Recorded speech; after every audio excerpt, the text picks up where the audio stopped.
Fala aí, empreendedor, fala aí, empreendedora, fala aí, sonhador e sonhadora. Eu convidei alguém aqui pra gente falar de impacto. Vamos falar de impacto na sua vida, na sua empresa, na corporação que você está trabalhando, o impacto no geral.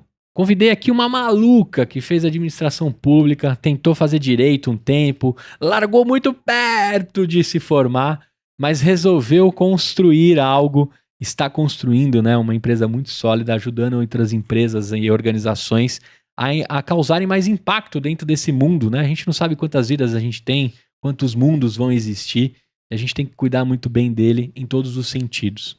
Eu vou deixar ela se apresentar nessa câmera aqui, diga quem é você, o que você faz e o que você espera dessa conversa aqui. Pode falar o que vier na sua cabeça, tá? Muito obrigada pelo convite.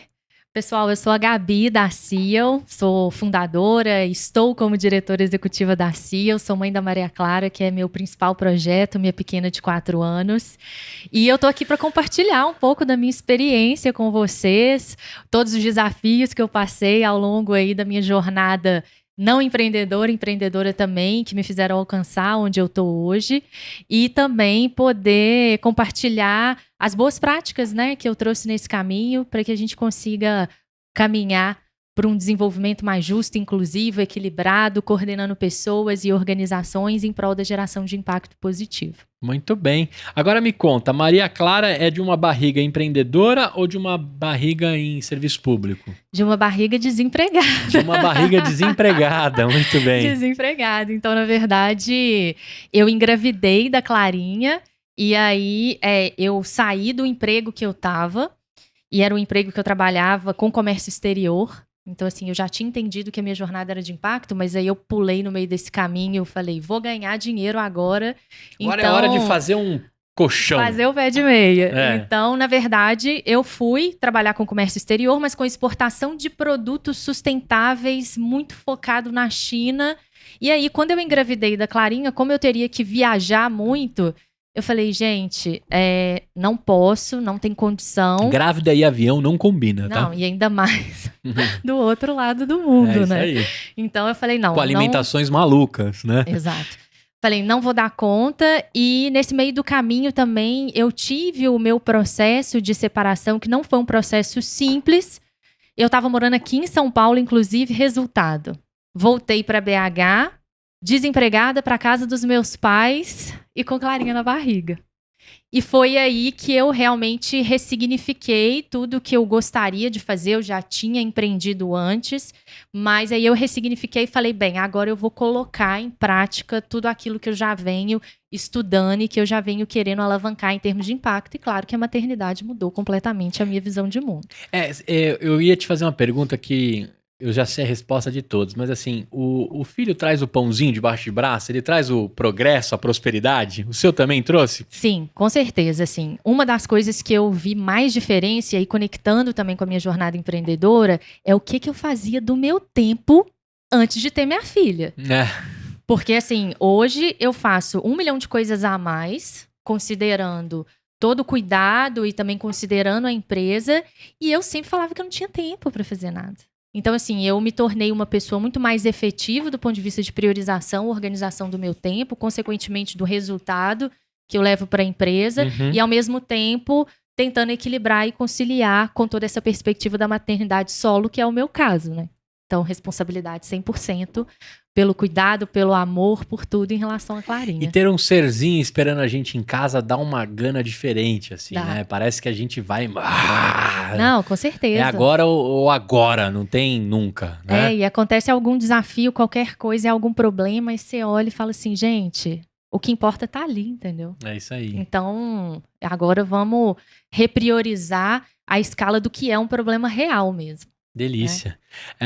Filho é uma bênção, né? Agora deixa eu te perguntar, você falou que já empreendeu e não deu certo. Queria começar falando de alguns tombos que o empreendedor e a empreendedora toma. O que foi que rolou? Ou não deu certo, ou você vendeu? O que rolou? Na verdade, eu tomei uma decisão errada na minha vida, né? Eu fiz a transição da minha carreira, a decisão errada não foi em relação a transicionar.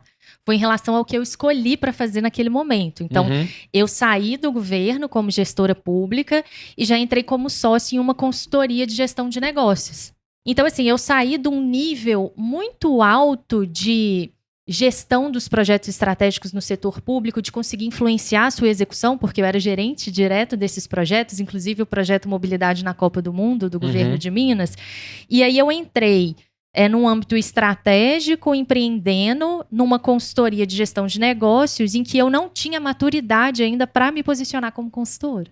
Então, assim, eu senti um baque estrutural em eu não conseguir efetivamente botar a mão na massa para apoiar aquela organização no seu dia a dia, implementar aquela solução que a gente construiu em conjunto. Isso fez com que eu literalmente adoecesse. Ah, é? Então, assim, foi o momento mais crítico da minha carreira. Eu literalmente adoeci e entrei naquele flow, assim, né? Você tá insatisfeito, você não tá bem emocional e psicologicamente, a sua produtividade cai, aí você fica mais ansioso com isso, aí você não quer frustrar os seus outros sócios, você sabe da importância da empresa para todo mundo, para as pessoas que estão ali.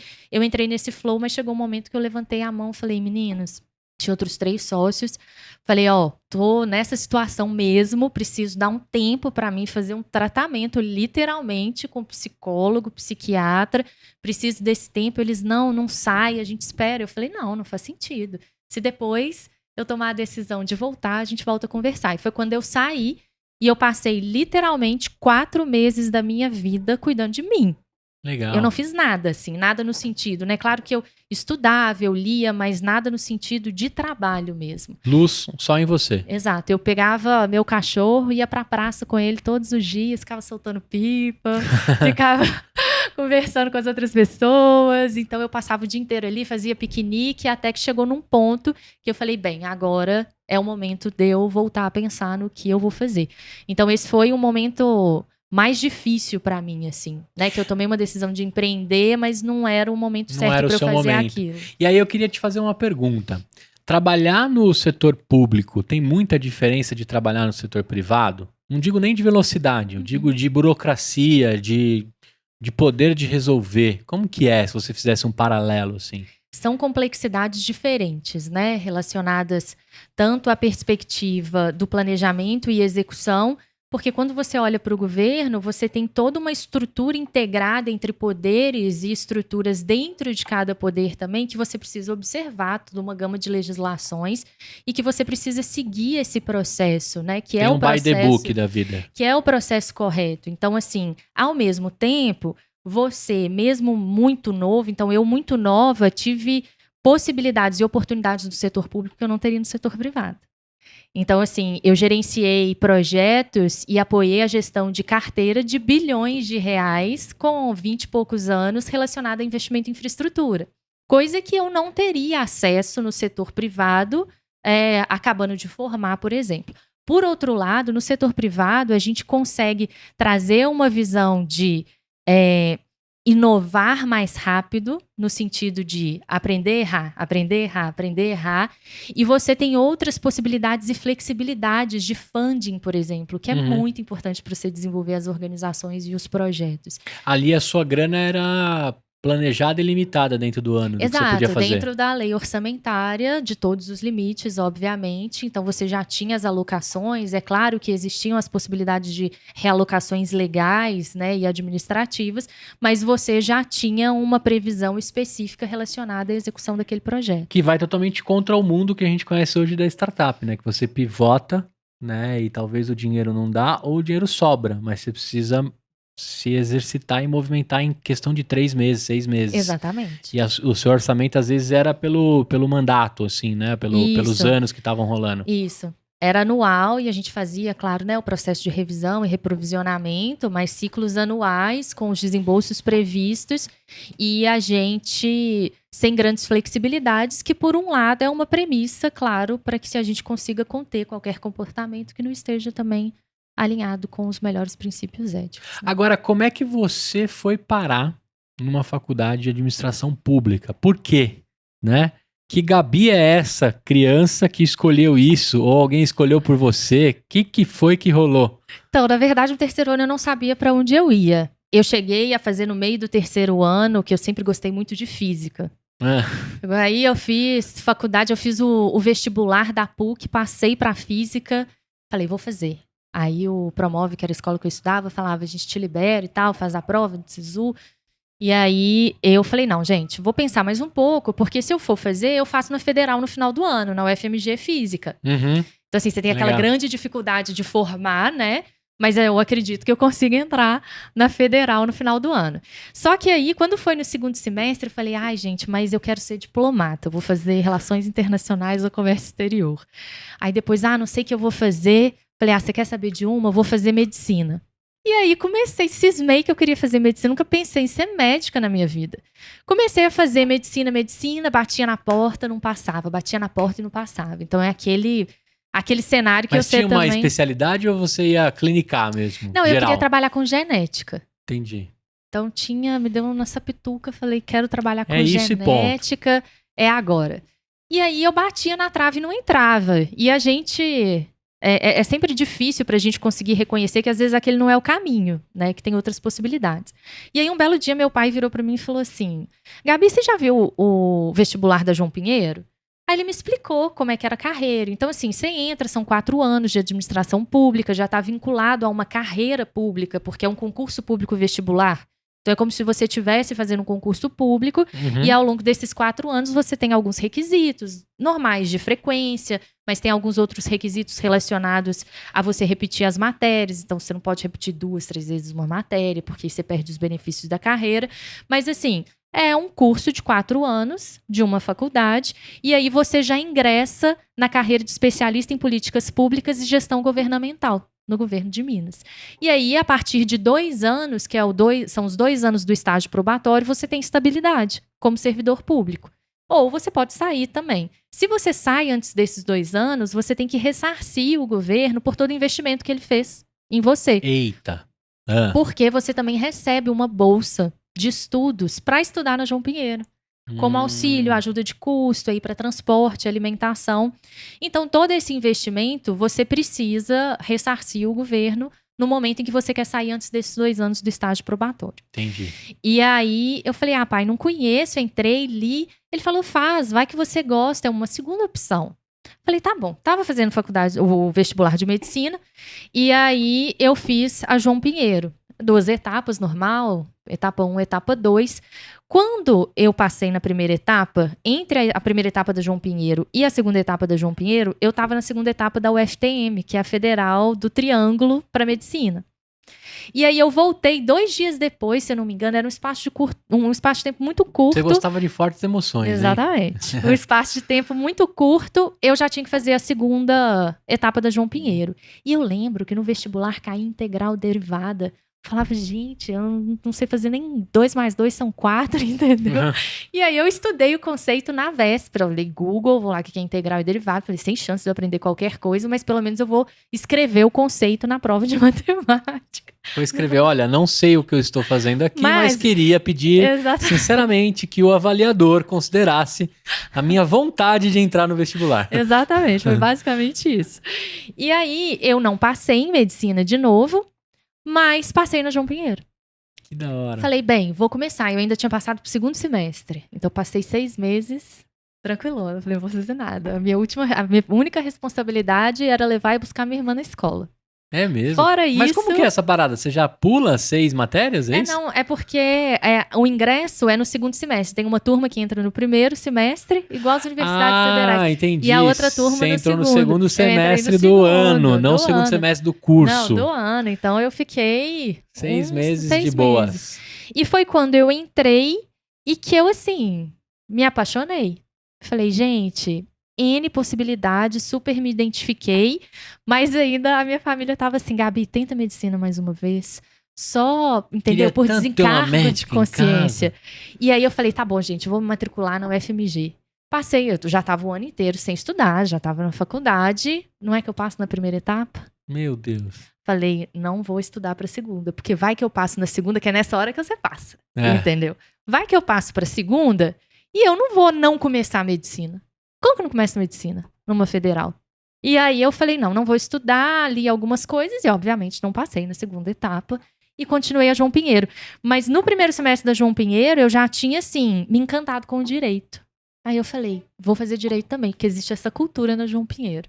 Você entra na João Pinheiro, você faz 2 cursos ao mesmo tempo. Entendi. Aí você ainda trabalha, né? Aí você passa o dia inteiro Você passa o dia inteiro na rua. na rua, né? exatamente. Você come lanche e só dorme. Você tem um dormitório, né? É isso. Assim que nascem os dormitórios. Então foi assim que eu entrei na administração pública. E aí me encantei com o processo ao longo. E aí, quando você termina João Pinheiro, são 4 anos, né? Pra fazer o bacharel lá também, né? E quando você entra e tem essa possibilidade de trabalhar no poder público, você ingressa em que carreira ali? Como que é isso? Tem um cargo te esperando, uma cadeira ali com o seu nome, daqui a pouco senta aqui a Gabi ou não? Antes de você formar, você tem a etapa do estágio obrigatório, em que as secretarias de Estado, elas demandam o EPPGG. Então elas falam, preciso de um EPPGG aqui. A outra precisa aqui também. EPPGG é a sigla da carreira, né? E aí, se você já tá, muitas vezes você já tá realizando outros estágios. Eu comecei a fazer estágio no segundo período da faculdade, junto com as 2 faculdades que eu tava fazendo. No primeiro período eu tava na empresa júnior, ajudando no vestibular também. Então, assim, muitas vezes você já tá trabalhando ao longo desse período em alguma secretaria. E aí, existe a tendência de você se efetivar nessa secretaria depois desse período. Mas as secretarias demandam e aí se preenchem as vagas de acordo com esses perfis. Então, depois que você forma, você já é direcionado para alguma secretaria de Estado. Mas você tem tempo de escolher ou o que sobrar, sobrou? Não, você coloca as suas opções, né? Tá. A demanda é essa, a minha primeira opção é essa, a segunda, a terceira. E eles fazem uma análise de perfil para alocar de forma mais efetiva as pessoas dentro das necessidades da secretaria e do seu perfil também. E você fica quanto tempo lá? Você cumpriu os 2 anos, já sabendo que sairia? Cumpri os 2 anos e já falei, vou pedir exoneração. Caramba! E a família, quando você fala assim, vou exonerar? Não, enlouqueceu, né? Falou, Gabriela, pede uma licença, porque tem possibilidade de licença não remunerada, né? Eu falei assim, não, eu vou pedir exoneração, gente, eu não vou voltar para o governo mais, não nesse momento da minha vida. Eu tenho intenção de, no futuro, trabalhar no governo nesse sentido de contribuir mesmo, sabe? Por tudo que a gente veio gerando ao longo desse caminho e conseguir voltar e trabalhar isso de uma outra forma para a comunidade também. Mas eu já sabia que ao longo do caminho eu não ia mais voltar para o governo, entendeu? Então, assim, eu saí da máxima estabilidade para a máxima instabilidade. Você resolveu pular de paraquedas e investir em queda. E aí foi a primeira decisão errada que eu tomei. Como eu falei, assim, não a decisão de mudar de carreira, porque isso para mim era um imperativo, mas a decisão de seguir como uma empreendedora consultora naquele momento. E aí, bom, a gente já contou esse momento da sua vida, mas aí você entende que não é o momento, tirou 4 meses para você, começa a pensar na vida, e aí o que acontece desse momento que você praticou o autoconhecimento, né, contigo? Então, aí eu comecei a me abrir para as possibilidades. Estava pensando, às vezes, em fazer um curso fora. Eu já vinha estudando esse movimento de investimento de impacto, não só de sustentabilidade, mas toda a evolução dessas agendas globais, o desenvolvimento dessas agendas globais. Falei, talvez eu faça um curso fora, com essa pegada de impacto. Mas aí eu comecei a receber proposta do governo para voltar, assim, mas no nível do governo federal. Eu falei, nossa, gente, não. Eu preciso ter foco. Então, assim, propostas muito legais, sabe? Para trabalhar com grandes projetos também, que é o que brilha o olho, assim, em termos de impacto, já que eu tinha essa veia do impacto. Mas aí, um outro EPPGG, que é o André Barrense, presidente do campus Google aqui, ele é da nossa carreira também, e aí ele encontrou meu pai num evento, falou, Ricardo e Gabi, como é que tá? Ela falou, tá repensando e tudo. Ele falou, nossa, tô numa super startup de impacto. Deixa eu conversar com ela. Ele pegou o telefone do meu pai, me ligou, Gabi, vamos conversar, vem aqui para São Paulo. E essa startup era a Geek. E aí, ele me chamou para apoiá-lo como gerente do setor público e social da Geek. E foi nesse momento que eu entrei na Geek que meu mundo abriu, assim, para essa nova perspectiva de impacto, que eu passei a entender o impacto mais próximo do que eu entendo hoje. Então, eu comecei a entender o movimento de negócios de impacto, startups de impacto, consegui entender como você pode trazer essa visão de ter um negócio focado em rentabilidade, mas que também consegue endereçar uma questão socioambiental na sua missão, tem essa missão de apoiar positivamente essa transformação. Então, nesse momento, foi o grande divisor de águas para mim. E aí você fica quanto tempo lá? Eu fico na Geek 1 ano, aproximadamente 1 ano, e depois que eu vou para a empresa de comércio exterior para trabalhar com produtos de sustentabilidade para exportação. E que momento que você entra? Foi então já no governo, lá em 2013, com a chegada da Copa das Confederações, e 2014 com a chegada da Copa do Mundo, que você estava na cadeira governo, que você tocou lá um projeto de mobilidade. Como é que foi essa parada, assim? Isso, na verdade, foi antes, assim. Quando estava na Copa das Confederações e Copa do Mundo, eu já estava fazendo a transição, né? Então, assim, eu não estava na cadeira da gerente, como gestora de mobilidade nesse processo. Então, a gente começou a trabalhar com o projeto da Copa. Ele antes era um projeto numa outra estrutura governamental, ele ainda não era uma secretaria. Isso é 2009, 2010. A partir de 2011, o projeto estratégico da Copa do Mundo virou uma secretaria extraordinária. E foi quando eu fui efetivamente para a secretaria. E aí eu comecei assessorando o gabinete, apoiando nessa organização. E aí tinha a pauta de mobilidade, que era uma pauta muito relevante. Eu já tinha tido outras experiências no departamento de estradas de rodagem antes de formar, trabalhando com essa visão da infraestrutura rodoviária. E aí eu comecei, como assessora do gabinete, a assumir essa pauta para ela caminhar, né? E foi uma experiência surreal, assim, porque todo o comitê organizador, ele entrava em contato com a gente como facilitador para a gente apoiar o desenvolvimento, que era o top 1 dos planos operacionais. Uhum. Então, para além de olhar para toda a oportunidade da Copa do Mundo de desenvolvimento de infraestrutura, como a gente viu, grandes investimentos chegando no país, nos estados e nos municípios, o ponto-chave para a FIFA era o desenvolvimento dos planos operacionais que viabilizassem toda a execução da Copa das Confederações e Copa do Mundo. Então, tendo infraestrutura ou não, a Copa tinha que acontecer. E aí, ao longo desse período dos 2 anos, e a gente tinha um deadline para entregar os planos operacionais no final de 2012, foi quando eu saí da assessoria do gabinete e assumi a cadeira de gerente de mobilidade da Copa do Mundo. E aí, gerente de mobilidade no âmbito do Estado, a nossa responsabilidade, claro, não era a mobilidade municipal, mas a mobilidade intermunicipal, interestadual, com a União, com todos os municípios. Então, a gente tinha núcleos, né, de coordenação de todas as ações, desenvolvimento de passo a passo desses planos operacionais, com a coordenação de todos os órgãos e entidades em nível municipal, estadual e federal. E como é que você fazia tudo isso andar, assim? Porque me parece umas máquinas que travam, assim, né?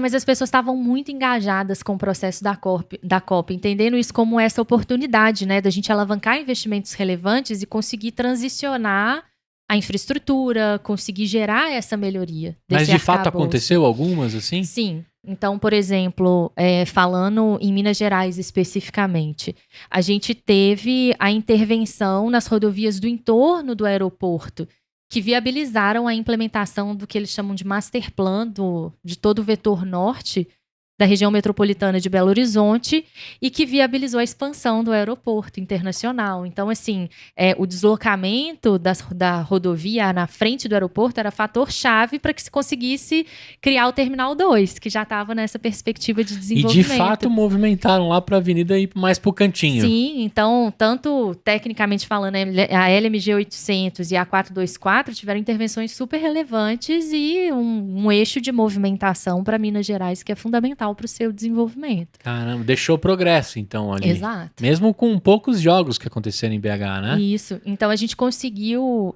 alavancar e antecipar esses investimentos que viabilizaram um outro patamar de atendimento e de operação também no aeroporto de Confins. Agora, você é Atlético ou Cruzeiro? Eu sou Palmeiras. Você é Palmeiras? Sou Palmeiras. Por quê? Porque meu pai é daqui. E aí meu pai acabou influenciando. Então lá em casa é assim, eu, meu irmão, meu pai e minha filha, palmeirenses. E aí minha mãe, minha irmã e aí a outra turma da família é cruzeirense. Cruzeirense. Te perguntei isso porque os jogos da Copa rolaram em qual estádio? Lá em Minas Gerais, no Mineirão. No Mineirão, isso. Que também sofreu isso, intervenções. Uma grande intervenção, então... O Mineirão reduziu um pouco a capacidade, porque O Mineirão era conhecido por um monte de gente de pé, né? E a parada Isso. cabia um monte de gente.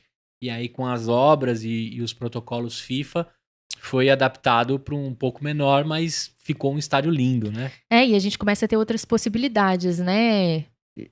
Aproximando o conceito das arenas multiuso, né? Então, Isso que é legal, né? Que aí trouxe bastante show, né? BH se tornou polo para vários shows, né? Isso, e você tem a esplanada do Mineirão, que é palco dos principais shows, assim, então... Legal. Isso estava, de alguma forma, ligado aos projetos de mobilidade ali no entorno, infraestrutura como um todo, né? Passou pela sua pasta ali.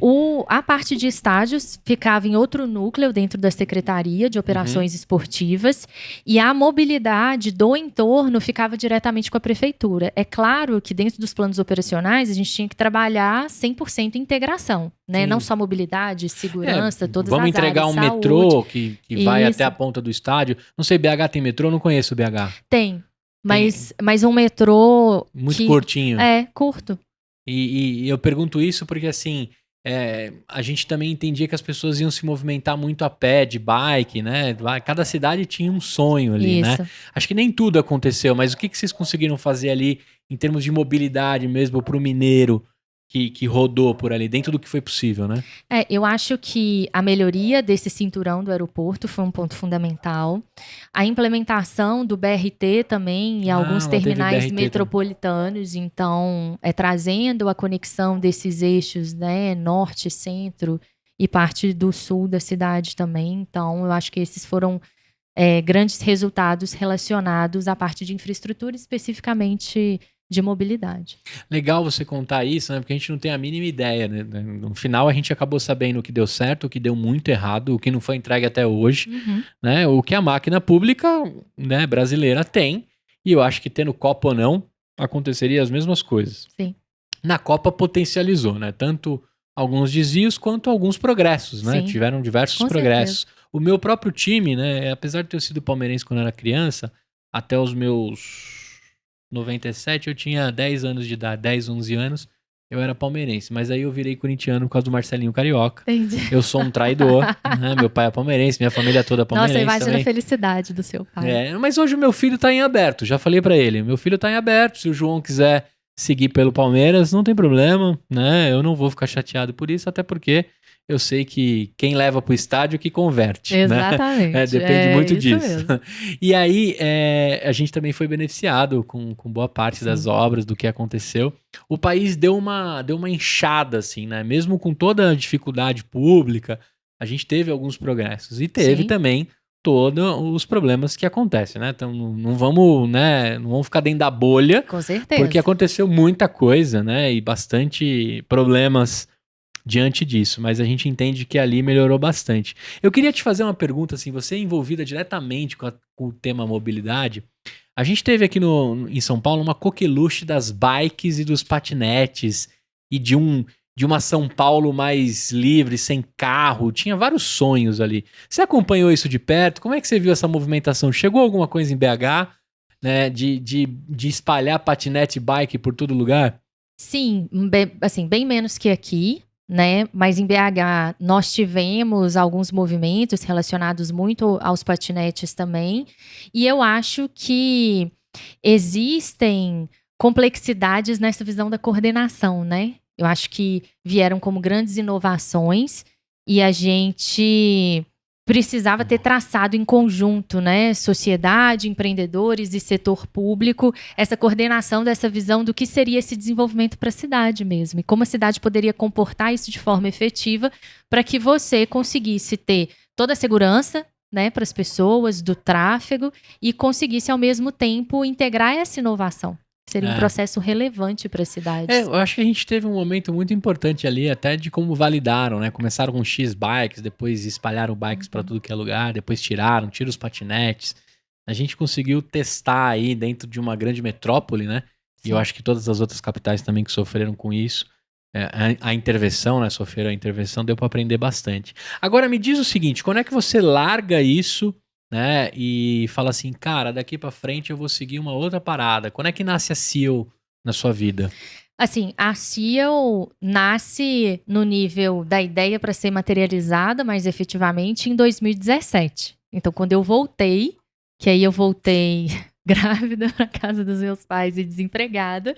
Eu falei, bem, agora eu vou me reorganizar aqui, porque eu preciso me dedicar para minha filha também, mas eu preciso também ganhar dinheiro, né? Eu tenho conta para pagar. Tem uma Agora eu boquinha tenho, nova, né? agora eu tenho a Clarinha, não sou só eu, então eu entro num outro patamar de responsabilidade também relacionado a isso. E aí eu comecei a apoiar algumas organizações sociais em captação, apoiar nessa visão de impacto e a ter o desenvolvimento, assim, na minha cabeça do que é hoje o nosso DNA de metodologia, né, relacionado a entender quais são as temáticas principais para a organização, para os seus stakeholders, em termos de impacto, em termos de sustentabilidade, que é o que a gente chama de materialidade, né? Uhum. E aí, como que a gente transforma isso também em algo mais factível para conseguir mensurar o impacto gerado pelas organizações, pelos projetos e pelos programas. Então, foi efetivamente em 2017 que eu comecei a pensar nisso. E aí eu encontrei no meio do caminho com outra pessoa que foi meu sócio, então a gente tinha uma sociedade também relacionada a uma aceleradora de negócios de impacto, aí foi quando eu consegui imergir mais nesse processo.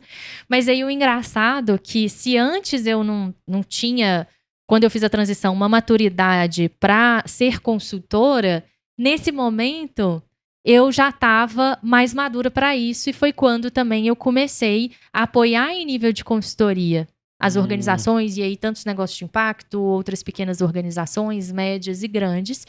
Mas no meio desse caminho, eu deixei a sociedade da aceleradora de negócios de impacto, e aí continuei com o caminho da consultoria, mas já na perspectiva de trabalhar a tecnologia em prol desse processo.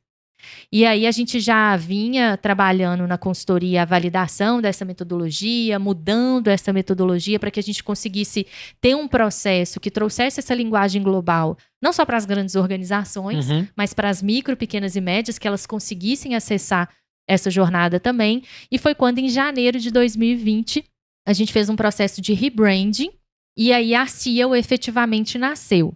E em março veio a pandemia.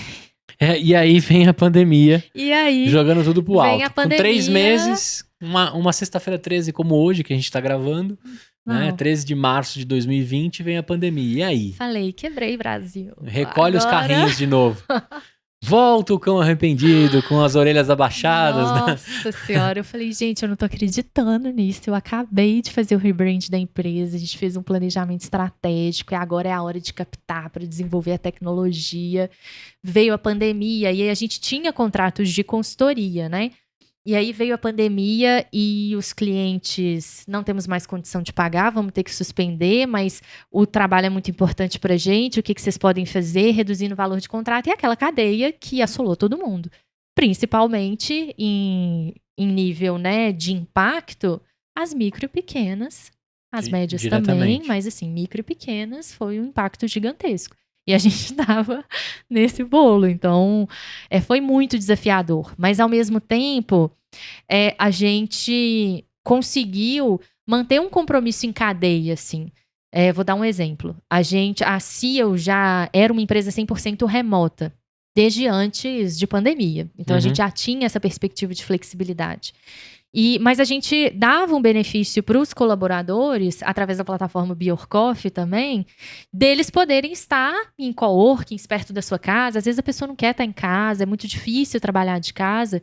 Então a gente já tinha isso também. E a gente estava disponibilizando coworking para alguns colaboradores, e na medida do possível a gente também não suspendeu o pagamento para o coworking 100%, a gente reduziu. Então a gente foi tentando apoiar quem estava nessa rede também, da mesma forma que estavam tentando nos apoiar. Mas fato é que o cenário extremamente crítico, eu realmente achei que eu não fosse conseguir continuar naquele momento.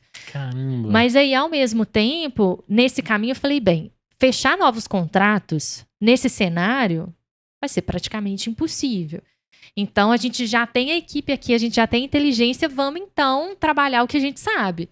Dados para em cima da nossa metodologia, mensurar o impacto, criar índices, e a gente foi criando alguns índices com dados da ONU relacionados à vulnerabilidade à Covid dos países e sua força de sustentabilidade, com que os países estavam reportando para a ONU, relacionada aos dados de indicadores das agendas, né, no caso da Agenda 2030, e aí depois olhamos para os estados também, e ao mesmo tempo isso começou a nos posicionar no mercado como uma empresa que tinha essa capacidade de trabalhar os dados com a tecnologia para mensurar esse impacto. E posicionar qualquer empresa diante daquele cenário. Isso. E aí, a gente encontrou no meio do caminho quem foi o nosso primeiro investidor, no meio da pandemia também. Então, que foi um ponto super positivo para a gente nesse processo.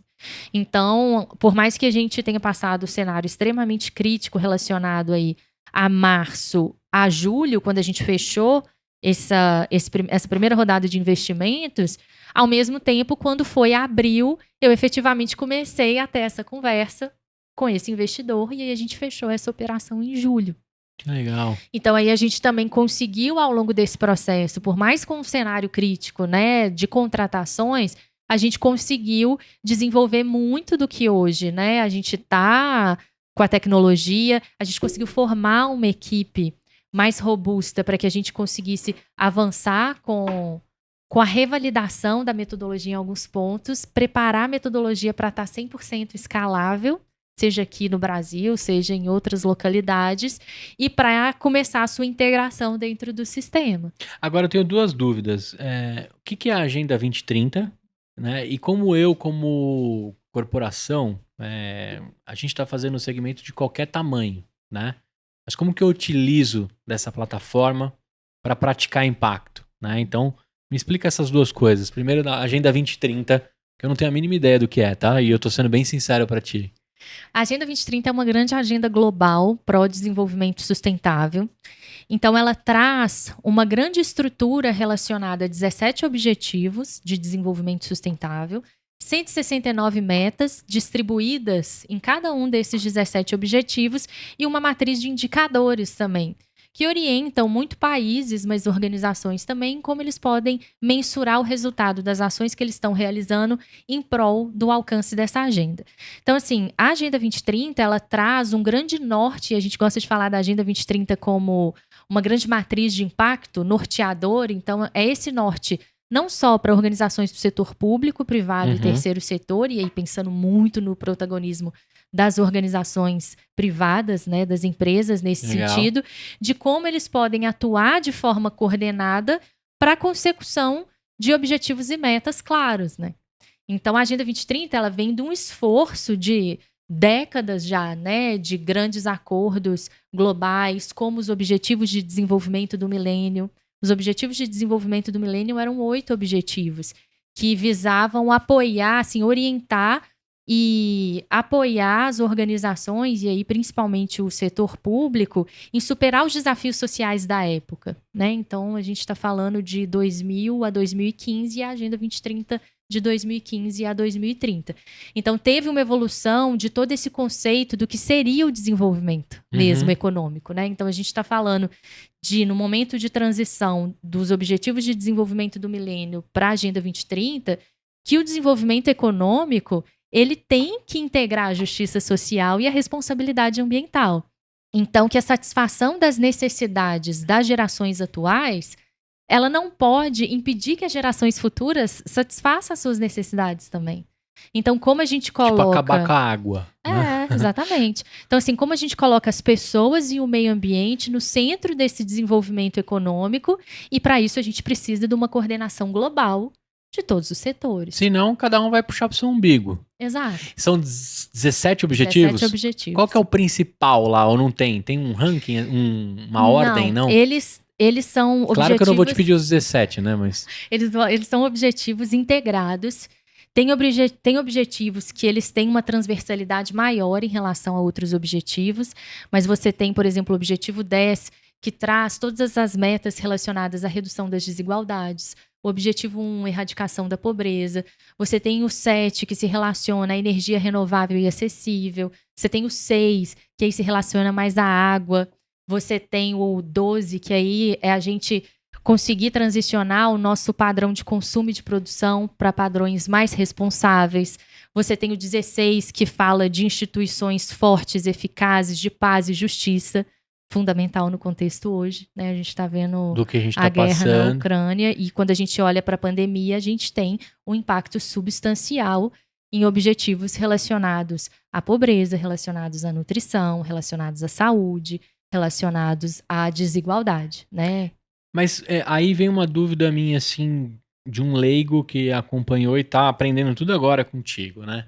Quando a gente fala de terminar, de encerrar com a pobreza, me parece que a cada ciclo de 15 anos eles trazem de novo a pauta ou trocam o nome com a intenção de fazer, de provocar e de provocar por anos, né? Desde que eu me conheço por gente, a gente tem isso e essa prática. E algumas aí que você comentou estão reforçando isso ano a ano. Elas continuam, né? Por isso que de 8 passou para 17, porque algumas vão passando por ciclos, né? E vão se renovando. Teve uma que você colocou aí que me interessa bastante, que, lógico, tem muitas que eu posso fazer a minha parte como ser humano, né? Para reduzir a desigualdade e acesso a alimento para pessoas que não, né? A fome e a pobreza. Eu acho que se cada um fizer a sua parte, é muito além do setor privado. A gente, né, de pouquinho em pouquinho vai movimentando, né? Inclusive eu recebi recentemente uma startup chama Food to Save, que eles pegam os excedentes de comida que estão nos restaurantes, nas padarias. Você pode comprar uma sacolinha surpresa que vem aquele material que talvez, aquela comida talvez não sexy suficiente para consumo, mas que, cara, tá tão deliciosa quanto. Exato. Né? Uma cenoura machucada, uma Carolina que caiu o chocolatinho, e eu mando tudo para dentro, que é maravilhoso e é gostoso, né? E eu achei animal o impacto dessa startup. Vale a pena você voltar em uns episódios e ver esse papo bacana. Não, com certeza. E aí, quando a gente vai mergulhando por esses 17, que você foi com muita precisão contando cada um, teve um que eu fiquei balançado aqui, inclusive eu queria indicações suas de empreendedores que estão mexendo com isso. Se não me engano, você disse que é possibilitar a energia, né, renovável e acessível para todos. Aí a gente se depara com um Brasil que a conta de luz aumenta a cada 6 meses, sei lá quanto tempo.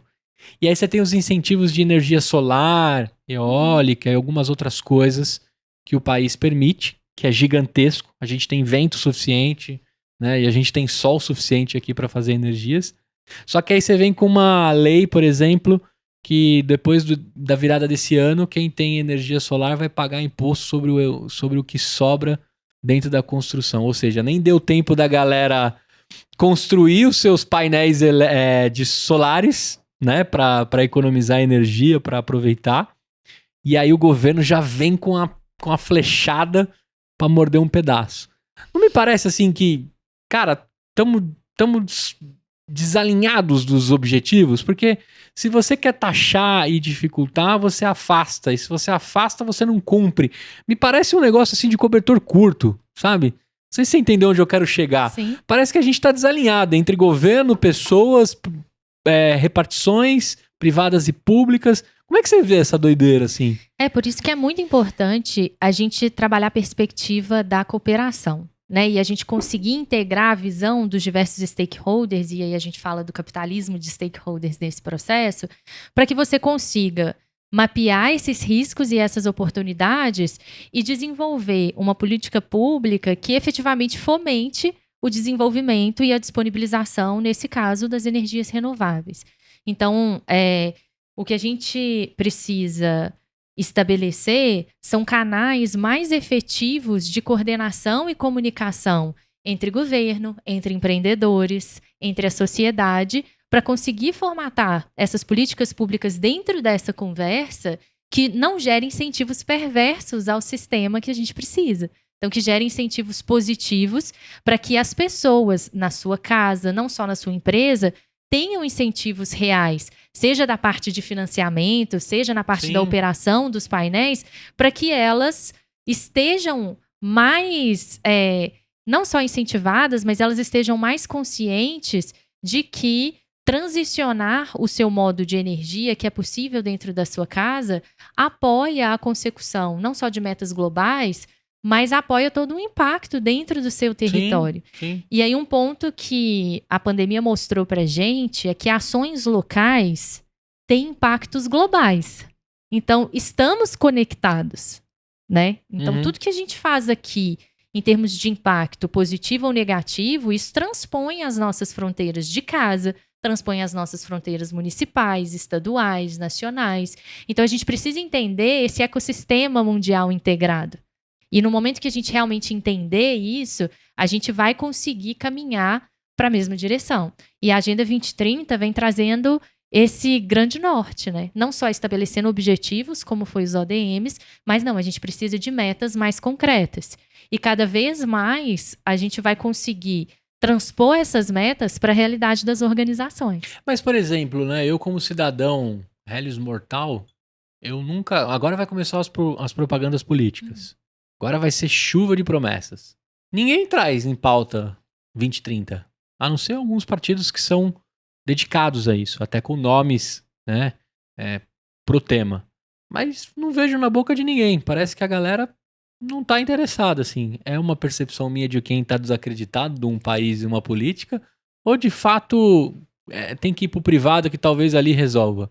Mas eu acho que, na verdade, assim, olhando, a maior parte da riqueza é gerada pelas empresas, né?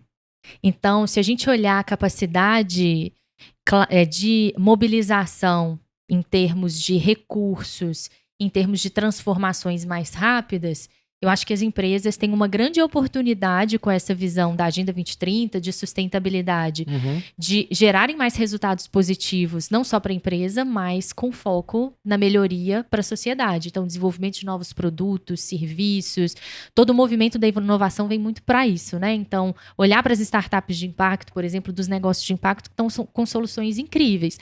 Então, você falou de alguns empreendedores relacionados à parte de energia, você tem, por exemplo, a Sanil, que é uma super empresa de energia, e a Amore também, que são duas empresas assim que eu acompanho os movimentos, principalmente a Sanil, com desenvolvimento de painéis solares extremamente inovadores, assim, pioneiros. Com custo acessível? Pioneiros no mundo. Eles estão transformando isso nessa acessibilidade agora, mas estão apoiando e fazendo grandes testes com grandes organizações de estabelecerem painéis solares, por exemplo, em toda a estrutura do prédio, de cobertura do prédio. Animal. Então, assim, a gente precisa desse processo de fomento à inovação para a gente conseguir ter essa acessibilidade, não só na disponibilização, mas nisso. Mas eu concordo com você de que a gente precisa ter essa linguagem da Agenda 2030 mais difundida no governo, no sentido das lideranças institucionais. Porque aí é onde que eu quero entrar, né? Aí, em algum momento, os investidores que são ligados com isso, estão fechados com essa agenda, né? Passam a desenvolver as suas teses em empresas que, de alguma forma, estão praticando o ESG que a gente fala, né? E aí parece que a gente cria um selo que é bacana ter, né? Tem gente que está conquistando o selo por marketing, para ter investidores, e tem gente que está conquistando o selo que realmente está causando impacto e construindo, né? Não adianta só devolver carbono se você consome que nem maluco, né? Não adianta você... tratar água se você também consome que nem maluco, né? E aí parece que é assim, é sempre um pedido de desculpa, né? Tá todo mundo praticando um pedido de desculpa. Olha, eu tô tentando fazer minha parte, devolvendo, né, compensação de carbono, porque eu também consumo muito, e por aí vai. Tantos outros. E aí, às vezes, eu me deparo assim, que eu não sei se o discurso é genuíno, porque o cara quer resolver o problema, e eu admiro demais as startups que nascem querendo causar impacto, porque aí você sabe que o propósito ele já nasceu no CNPJ, né? Quando a gente olha a razão social da empresa, a razão social porque existe aquela, né, dentro da sociedade. Então, empresas de impacto, para mim, me parece muito claro, né? Quando você está associado a uma razão social, né? Lógico, no final precisa dar lucro, precisa dar dinheiro, precisa empregar gente, etc. Outras não também, né? Dependendo do que você está construindo. Mas onde que eu quero chegar? Me parece que a gente está criando alguns selos que na época que eu era um pouco mais novo, tinham selos que era assim, essa empresa é fechada com a Mata Atlântica, essa daqui é fechada com a água do futuro, sabe? Tinha umas doideiras que apareciam assim, aí teve um holofote sobre isso, depois diminuiu, né? Teve até movimentações no nosso dia a dia, né? Até as entregas de refrigerante, que na minha época eram em vidro, né? Que se recolhia de volta. Aí veio o PET, o plástico, né? Aquilo tomando conta dos mercados. E agora tá voltando como um negócio legal. Onde que eu quero chegar? O quanto você acha que é marketing e o quanto você acha que é causa, assim, quando a gente fala das médias e grandes? Porque as startups, eu vou colocar elas em outro patamar. Eles têm intenção de causar. Eu conheço esses caras, na grande maioria. Você percebe o cara num discurso que ele nem sabe quando vai breakivar o negócio. Mas ele quer resolver o problema e quer mostrar que ele quer um mundo melhor pros filhos dele, né? Pra Clarinha, pro João e etc. Mas tem outros que estão ali pra conseguir investimento só. Como é que você vê isso? Eu acho que existem os dois cenários. E o importante é que todo esse movimento, a gente precisa ter em mente que parte de um processo de mudança de comportamento. E a mudança de comportamento individual, consequentemente institucional também. Então a gente precisa efetivamente internalizar essa visão de sustentabilidade no nosso comportamento cotidiano. Seja dentro da nossa casa, seja dentro das organizações. Porque por mais que a gente integre a sustentabilidade, o ESG, na estratégia organizacional, você precisa capilarizar isso para que as pessoas estejam engajadas, elas entendam a amplitude dessa transformação e estejam engajadas nisso. Por isso que o papel do líder nesse processo é muito importante. E aí, quando eu falei das lideranças governamentais, no nível de não estarem colocando na sua pauta a Agenda 2030, eu estou olhando para a parte elegível, né? Para as pessoas que entram nos cargos elegíveis. Mas quando a gente está olhando também para os gestores públicos, e a gente tem muito contato com gestores públicos, com os técnicos que estão ali na linha de frente da política pública também, essa turma está pensando muito na Agenda 2030. Está pensando muito em como integrar as políticas públicas à Agenda 2030, alinhar as políticas públicas à consecução da Agenda 2030, como consegue essa cooperação intergovernamental para isso. O que eu acho é que a gente precisa elevar o nível dessa discussão no nível mais estratégico possível dentro da perspectiva governamental. E da empresa a mesma coisa. Então, muitas vezes, a gente tem uma grande pressão do investidor, do board na perspectiva de investimento ESG, na perspectiva de investimento de impacto.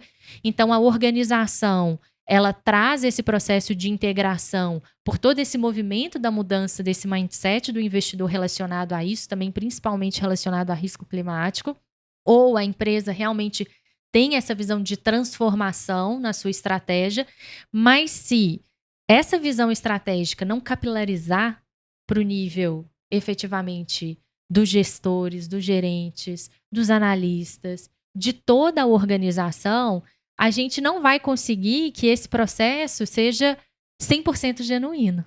Genuíno no seu sentido de transformação mesmo. Sim. Porque quando eu me estabeleço nessa ação de agente transformador individual, consequentemente eu apoio essa transformação na organização, eu levo isso para outros fóruns também. Eu levo isso para minha casa. Sim. Eu levo isso para o meu círculo de amizades, eu levo isso para a minha família, não só o meu núcleo familiar, mas a minha família no sentido mais estendido. E aí você consegue trazer essa sensibilização e multiplicação em cadeia.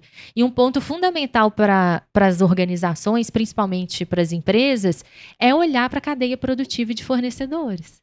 E as grandes organizações têm o grande desafio de conseguir qualificar e verificar a sua cadeia produtiva de fornecedores em relação a esses parâmetros. Então, ela estabelece uma série de metas ESG para serem cumpridas. Então, a gente está falando de metas de neutralização de carbono, por exemplo.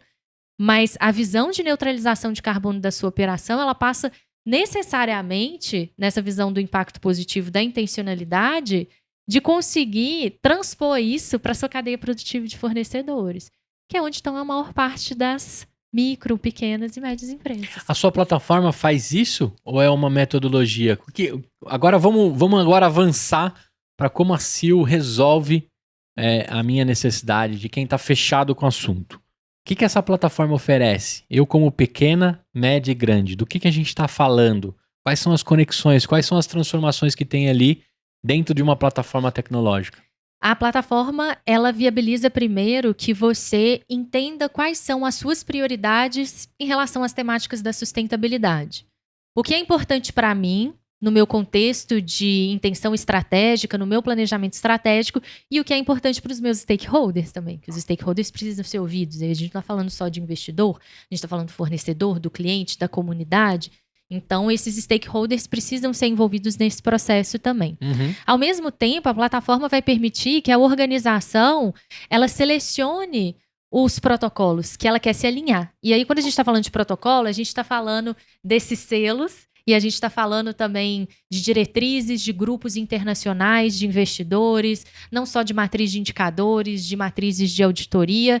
Então, a quais protocolos eu quero me alinhar? Alinhar no sentido de eu quero cumprir isso, porque faz parte da minha estratégia e eu preciso avançar com essa qualificação da minha empresa em relação a isso também, e eu quero gerar mais impacto positivo. Quero medir também, que às vezes eu já estou praticando, mas eu não estou medindo. E aí, dessa priorização, que a gente chama materialidade, e aí a gente desenvolveu a nossa metodologia que traz toda essa priorização na visão da Agenda 2030, dos 17 objetivos.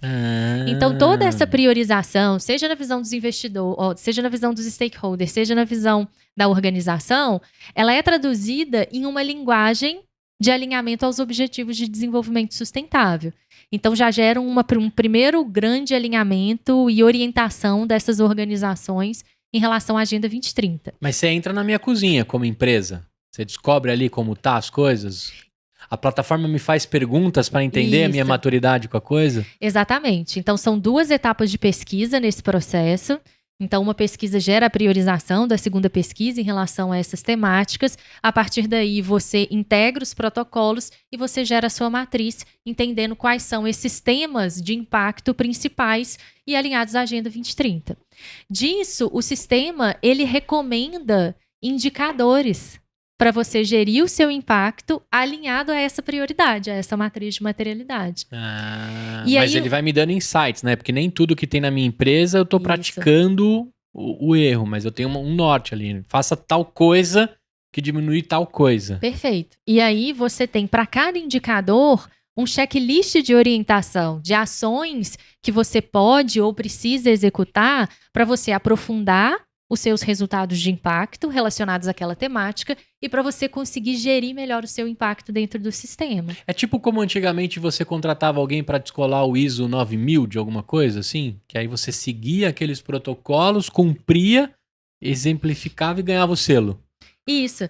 E aí é muito próximo disso que a gente traz numa linguagem não só global, mas no momento em que você passa por esse processo. Né?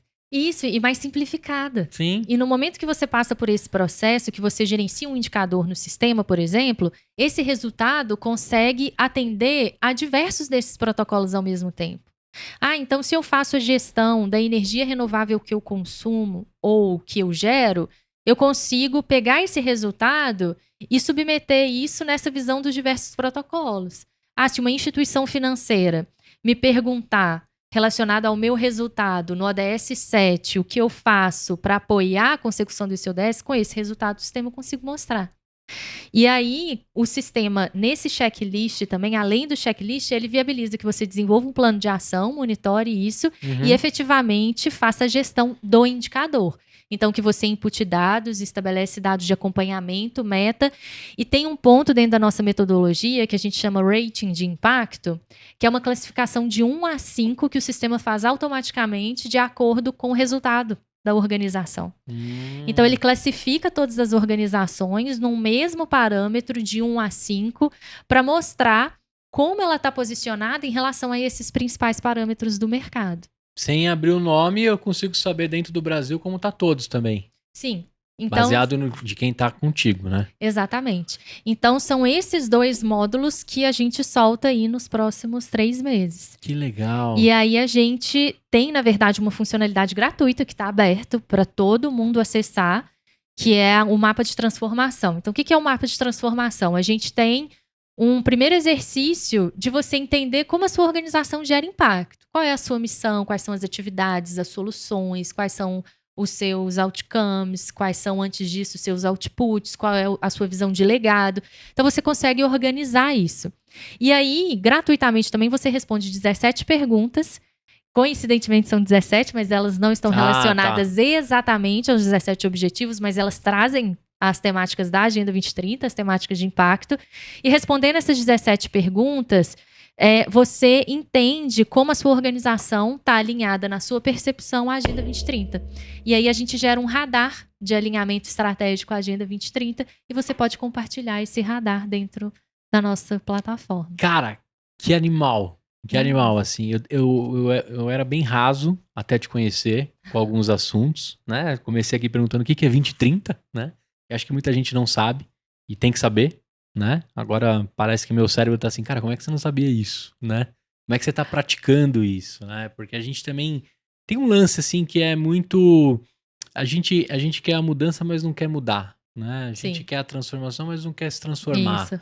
Né? Isso acho que cabe a cada CPF antes da gente falar dos CNPJs, né? Agora, você tá me dizendo que é como se você ligasse ali o termômetro e falasse assim, cara, o quão longe eu tô ou não dessa agenda. Sim. Né? E claro, consequentemente, ter essas respostas, assim como a gente mede o NPS de algum processo, de algum atendimento, de alguma coisa da empresa, você mede qual é a temperatura dele voltada para essa agenda.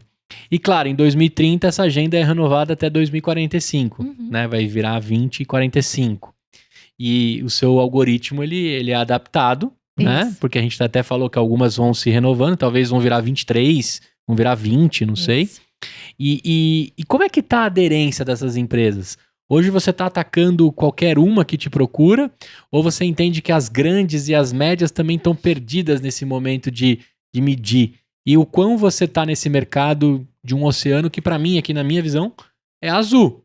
Porque pouca gente tem o gabarito e a construção que você tem para mexer com uma parada dessa, né? Como é que tá esse mercado? Para onde você está indo? Então, quando a gente olha para as grandes organizações, a gente está olhando nessa perspectiva de apoiar as grandes organizações a qualificarem e verificarem a sua cadeia de fornecedores e a sua cadeia produtiva. Então, estabelecendo a plataforma nesse processo, a gente consegue definir os parâmetros dentro dessa plataforma que essa cadeia precisa cumprir, apoiar essa cadeia a percorrer esse caminho dentro desse checklist e, mais do que isso, conseguir mostrar como ela está posicionada, aqueles parâmetros que é relevante dentro da estratégia dessa grande organização para apoiar essa grande organização a cumprir as suas metas ESG e reduzir os riscos dos negócios, né? Então, a gente tem toda essa visão relacionada às grandes organizações. Quando a gente olha para micro, pequena e média diretamente, a gente está falando de qualificar essa micro, pequena e média empresa para acessar oportunidades financeiras disponíveis e diferenciadas. E para conseguir contratar mais, vender mais, olhando também para essa cadeia das grandes organizações. Então, cada vez mais, as instituições financeiras estão buscando recursos internacionalmente que estão lastreados na perspectiva de sustentabilidade, que foram disponibilizados a partir de parâmetros de sustentabilidade ou investimentos responsáveis para rodar os seus produtos e serviços financeiros. O que isso gera para quem está na ponta das empresas que estão acessando esse crédito, essas oportunidades? Elas precisam demonstrar que elas cumprem esses parâmetros que são as premissas de disponibilização desse recurso. E você acaba fazendo um marketplace ali também, de todo mundo que está se conectando ou não? Você só mede e me dá o rating?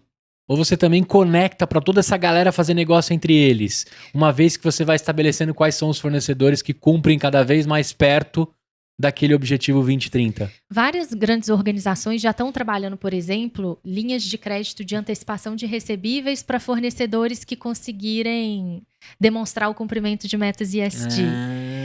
E aí, você, dentro da plataforma, a gente está estabelecendo grandes parcerias de direcionar as empresas a acessarem outros produtos e serviços de startups e negócios parceiros.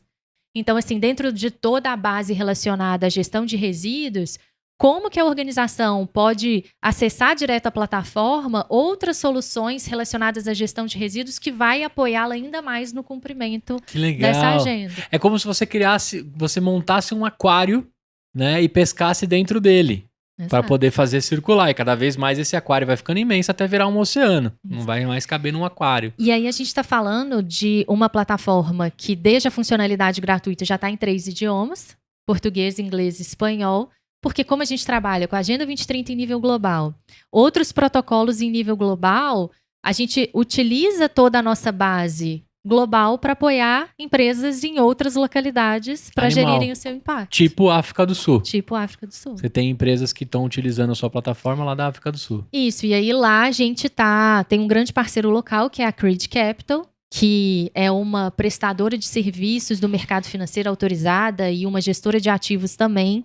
Então lá a gente está trazendo ainda mais essa visão, que é a nossa proposta de valor aqui, de ampliar a atratividade e a financiabilidade das organizações através da gestão do impacto. Então, no momento que eu consigo comprovar e reportar melhor e de forma mais eficaz, eficiente e numa linguagem global a transformação que eu gero, eu consigo ampliar a minha atratividade e financiabilidade para vender mais, contratar mais com grandes organizações nesse processo, para conseguir acessar crédito diferenciado, acessar investidores. Então, a gente está falando de um movimento que hoje mais de 100 trilhões de dólares em ativos já estão sob a gestão do PRI. São os princípios para o investimento responsável. Claro que a gente está falando de uma transição, né? Uhum. Então, assim, existe uma transição de comprometimento desses gestores, detentores de ativos, em transicionar suas matrizes de investimentos para investimentos mais responsáveis. E você dá luz para esses caras tomarem decisão baseado em rating de quem está cumprindo. Isso. Animal, fantástico. Quantas pessoas estão envolvidas nesse sonho maluco? Então, hoje a gente CEO internamente 100% dedicado, a gente tem 12 pessoas. Que legal. Então, 12 pessoas que toparam viver o mesmo sonho e construir isso super alinhadas com essa perspectiva, visão de impacto. Pessoas fantásticas que poderiam estar posicionadas em outras organizações, em super posições de destaque, e que estão com a gente no dia a dia construindo, assim, e trazendo essa visão da gestão do impacto, da ampliação da atratividade e financiabilidade através dessa agenda para diversas organizações, do setor público, privado, terceiro setor, para micro, pequena, média e grande organização. E você está captando, já captou? Qual o momento de vocês agora? A gente está com uma segunda rodada de captação aberta, aí para a gente acelerar totalmente o nosso processo também de internacionalização. Que legal. Né? Então, além da África do Sul, a gente já fechou um primeiro projeto em Portugal, a gente já está atuando em Portugal, em parceria com o Hub de Inovação lá também, trazendo a visão da gestão do impacto na plataforma para startups dentro desse Hub. Então, a ideia é a gente conseguir acelerar ao máximo essa disponibilização da plataforma desses módulos que estão vindo aí. Animal. Parabéns pelo impacto, que baita impacto, né? Juntando todo mundo, trazendo, né? Eu imagino você ali com...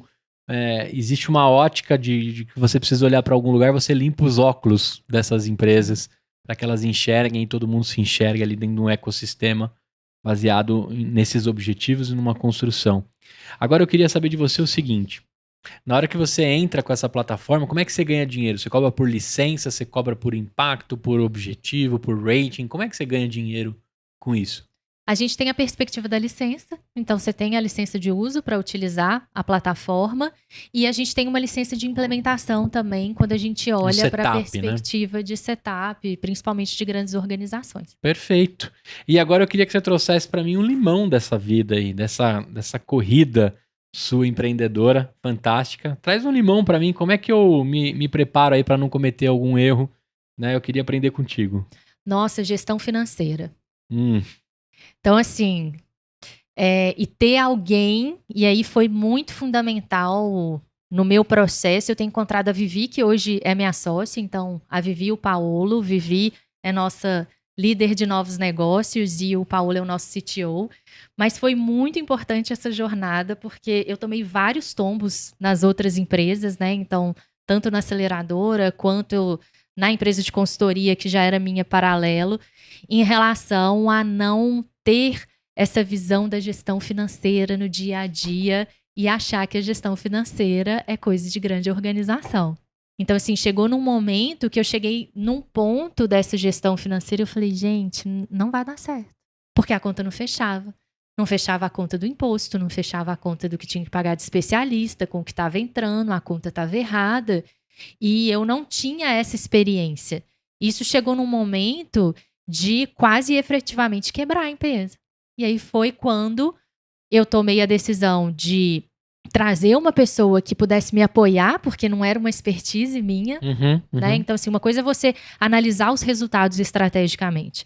Outra coisa é você construir todo o processo contábil, financeiro, para você ter esses resultados estratégicos para analisar e entender os caminhos. Então, foi quando a Vivi chegou e aí ela, organizou com a casa, super know-how, conseguiu organizar a casa.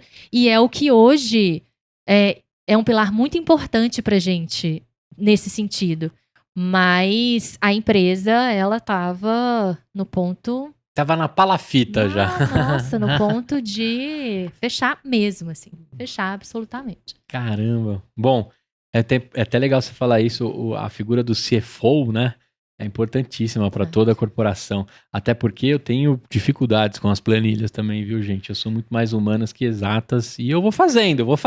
Meus sócios ali que falam, cara, essa conta não fecha, isso aqui tá gastando, fecha a torneira, né? E despesa também é igual unha, a gente já aprendeu, né? Tem que cortar sempre, né? Pra poder ter algo sustentável, né? E aí a gente quer fazer tudo, né? Porque a gente tá lá, o empreendedor focado, é a plataforma, é o impacto, é a plataforma, o impacto, mas isso precisa ser gerenciado na ponta. E outras decisões, né? Então tem projetos que você vai fazer em parceria, que são projetos de investimento. Você precisa contabilizar isso, porque no final do dia a conta não vai fechar. E começa a sair dinheiro, porque tudo custa dinheiro, né? Exato. Muito bom. Agora eu vou abrir a minha mochila e você vai jogar lá pra mim um livro, um filme, uma série. O que você deixa eu levar contigo? Um pouco de Gabi comigo. Olha, eu vou te dar 2 dicas, assim. Eu gosto muito dos conteúdos e eu venho estudando muito sobre essa questão de empresa remota e híbrida com o Officeless. Então, os podcasts, os conteúdos, eu acho que trazem reflexões muito relevantes sobre o futuro do trabalho e o papel de cuidado das empresas com as pessoas, entender essa dinâmica e como a gente pode trazer esse ambiente, né, efetivamente mais inclusivo, entendendo essas diferenças, respeitando efetivamente as pessoas. Então, eu venho trazendo essas reflexões no nosso dia a dia. Por mais que a CEO seja uma empresa remota, a gente tem que, a todo momento, repensar os nossos modelos, né? Se aquele modelo realmente é o melhor modelo alinhado aos nossos valores institucionais. E o outro é Na Rota do Dinheiro Sujo. É um documentário, Netflix, que para mim é sempre um divisor de águas. Eu já vi, acho que umas 3, 4 vezes, todos os episódios, em termos de como a gente precisa realmente refletir sobre os nossos modelos de negócio. Os nossos valores institucionais, a nossa ética institucional, os limites relacionados a isso e que a gente precisa transicionar para modelos mais responsáveis. Então, eu sempre indico Na Rota do Dinheiro Sujo, porque eu acho que traz uma visão de uma cadeia global de impactos que a gente precisa repensar e precisa repensar no micro também, né? Perfeito. Porque a gente está falando dos impactos grandes no sentido das grandes corporações, mas todas as empresas geram impactos positivos e impactos negativos. E a gente precisa olhar, da mesma forma que a gente gerencia os impactos positivos, a gente precisa gerenciar os impactos negativos e entender como fazer para mitigá-los, compensá-los quando, né, não é possível mitigá-los ou erradicar, mas a gente precisa, desde o pequeno negócio ao grande negócio, refletir sobre esses valores e éticas institucionais e como a gente está realmente liderando essa transformação. E Na Rota do Dinheiro Sujo, para mim, traz uma outra perspectiva. São quantos episódios? Nossa, eu já não sei mais de cabeça quantos episódios. Mas tem lá para eu me deliciar por algumas horas. Tem vários episódios e de vários setores os cases, né? Legal. Muito bom. De grandes cases que a gente reconhece, que a gente viu na mídia, inclusive, mas traz uma outra perspectiva, o documentário mostrando o impacto efetivamente na vida das pessoas, nos países. Então, e a parada começa na quitandinha da sua rua, né? É ali que a coisa começa. Muito bom. E eu queria saber o seguinte, pode ser agora ou depois, mas eu queria saber que tipo de empreendedor e empreendedora precisa estar na mesa aqui para eu discutir, principalmente nessa causa de impacto. Assim. Eu queria que você fosse a minha curadora. Se você quiser falar agora alguns nomes, você pode falar, senão depois você me manda por WhatsApp. Quem tem que estar aqui para falar de impacto com gabarito, né, com propriedade e profundidade como você? Eu acho que o primeiro, assim, que eu posso te falar agora, eu te passo vários depois, mas é o Jonas, da Retalhar, que trabalha a logística reversa de uniformes profissionais e gera produtos relacionados a esse processo de logística reversa, assim. Eu sou muito fã do trabalho da Retalhar, já acompanho a Retalhar há um bom tempo e é um parceiro nosso também institucional de projetos. Eu acho que ele vai ser uma pessoa fantástica para estar aqui e falar de toda essa cadeia de economia circular, que é um assunto extremamente basilar para a gente hoje. Animal, adorei. Eu agradeço muito por você ter chegado aqui para a gente poder falar um pouquinho sobre isso, né? Às vezes, a gente está empreendendo em tantas coisas, consumindo, destruindo, fazendo tanta coisa atrás de uma corrida. Sim. Que a gente entende de coisas importantes e impactos que a gente precisa causar, né? Que tipo de impacto, o que a gente vai deixar, né? A Clarinha tá aí com seus 4 aninhos, o João tá perto de fazer 4 também, e estão, de alguma forma, esperando um mundo melhor para eles, né? Exato. Por enquanto, o que a gente pode pedir para eles é que estudem, que frequentem, né? Que respeitem e que colaborem com o momento atual, né? Porque Exato. Os adultos estão, de alguma forma, construindo algo muito melhor, né? Para a geração deles. E é isso que eu acredito, né? Até comecei perguntando para ti o quanto a barriga estava em qual momento, né? Porque parte disso é o pãozinho que esses seres trazem pra gente, né? A construção, Com certeza. Você saber que alimentar aquela boca e fazer de um mundo melhor para aquele serzinho, né? Que a gente ama tanto, é importante. Queria te agradecer pelo papo aqui.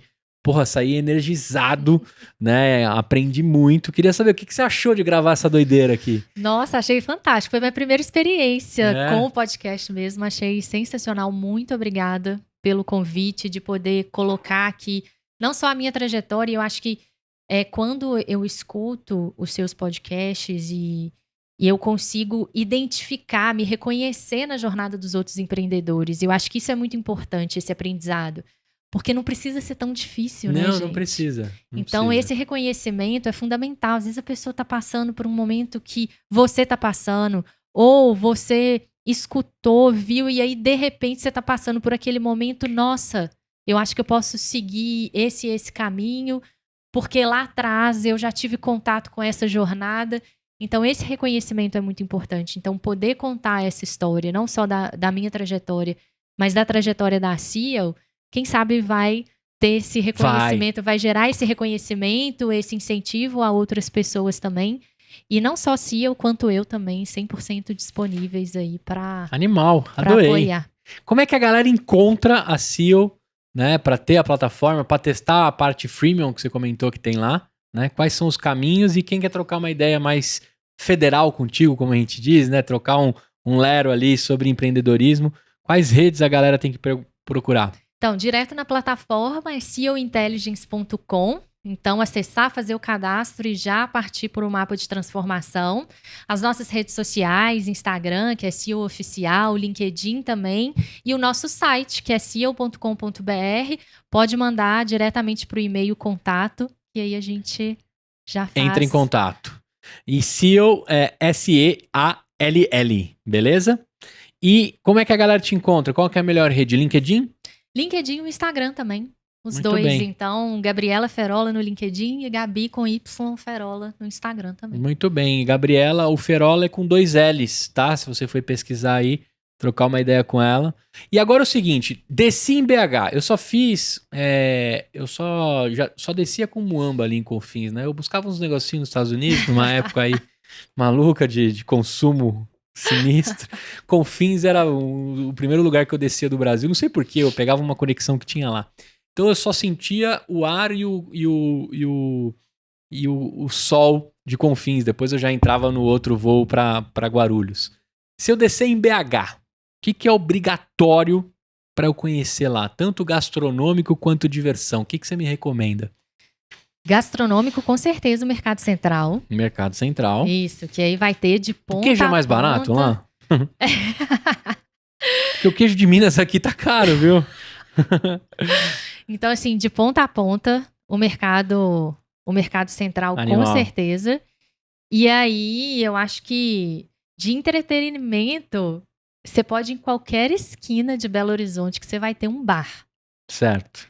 Mineiro não tem mar, ele vai pro bar. Tá certo. Então, assim, e todos os bares vão ter os petiscos, cerveja gelada. Torresminho. Então, passou na rua, viu um bar, pode sentar que vai dar bom. Muito bem. Brigadão demais. Queria agradecer em nome de toda a comunidade do EmpreendaCast. Foi um papo incrível, adorei. Saí energizado, né? Eu já tenho tomado algumas atitudes dentro de casa para melhorar, né? Depois eu vou baixar lá a Agenda 2030 para ver o quanto eu no CPF tô colaborando, né, para um 2030 melhor, né?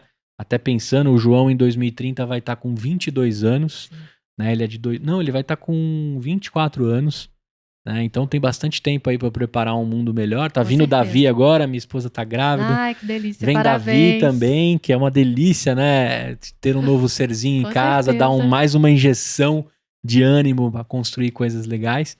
E a Clarinha, né? De alguma forma aí mega orgulhosa, né? Talvez entendendo parte ou com todas as práticas que a mãe aplica em casa, né? Já está se tornando uma cidadã melhor. E o seu Ricardo e a dona Letícia, que criaram aí você para um mundo tão necessário para o momento que a gente está, né? Olha só como o seu Ricardo lá falou, faz aí, né? De repente dá alguma coisa. Olha o que deu. Olha o que deu aí, seu Ricardo. Olha que loucura. Exatamente. Deu muito bom, cara. Deu muito assunto.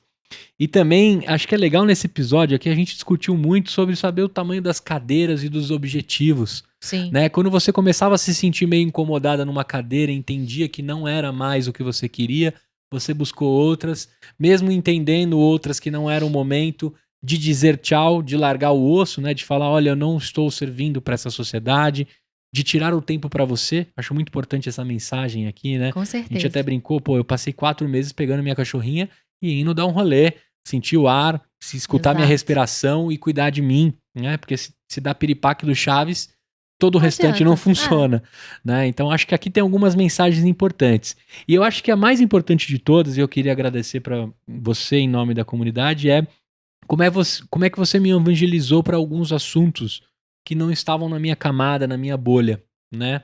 A gente quer causar impacto, a gente quer fazer um mundo melhor, a gente quer reciclar o lixo em casa, a gente quer andar menos de carro, mas a gente não sabe se a gente está fazendo o correto. Até porque é muito bagunçado, né? A gente vive de umas informações e de uns desencontros de cada um que recebeu da sua educação. Outros nem conseguiram chegar nessa educação, né? Eu lembro até na escola a gente aprendendo as cores das latas, né? Onde você joga o lixo nessa, o orgânico na outra. Parecia tudo muito novo, assim. E não tô falando de um mundo, né, tão antigo, né? E eu acho que a gente precisa de alguma forma se interessar, né? Acho que o interesse constrói, né? Como você falou, você acaba levando para casa, né? Como é que eu vou refletir pro João lá as atitudes que a gente vai tomar, o fechar da torneira, o consumo, a procura por um mundo e um país, né, muito mais educado socioambiental, né? Esses dias eu vi em alguma reportagem que 99% do alumínio no Brasil é reciclado. Eu não sei quando é que começaram a movimentar isso, né? E o quanto as empresas se interessam, mas eu sei que é muito da movimentação 1 a 1, né? Do cara que tá pegando na coleta e levando. Cara, um baita impacto, as cooperativas. A gente tem um Brasil aí, né, que tenta, de alguma forma, tornar esse mundo melhor. E eu acho que se informar e dar voz para isso é um dos caminhos que a gente pode tomar, né? Porque daqui a pouco todo mundo tá sabendo organicamente, né? Isso. E aqui você deu uma aula pra gente disso. Obrigado mesmo, viu? Não, obrigada a vocês. Eu acho que a grande mensagem é a gente conseguir democratizar o acesso no âmbito das organizações a essa gestão do impacto e para as pessoas a informação, ter esse caráter educativo do que eu posso fazer e o cuidado começa dentro de casa. É isso aí. O cuidado começa dentro de casa. Pode dar tchau pra galera nessa câmera. Pessoal, muito obrigada. Espero que eu tenha contribuído aí um pouco com a minha jornada e a da CIEL. Contem com a gente trabalha em cooperação, coordenação, a gente acredita muito que a inovação é um processo social.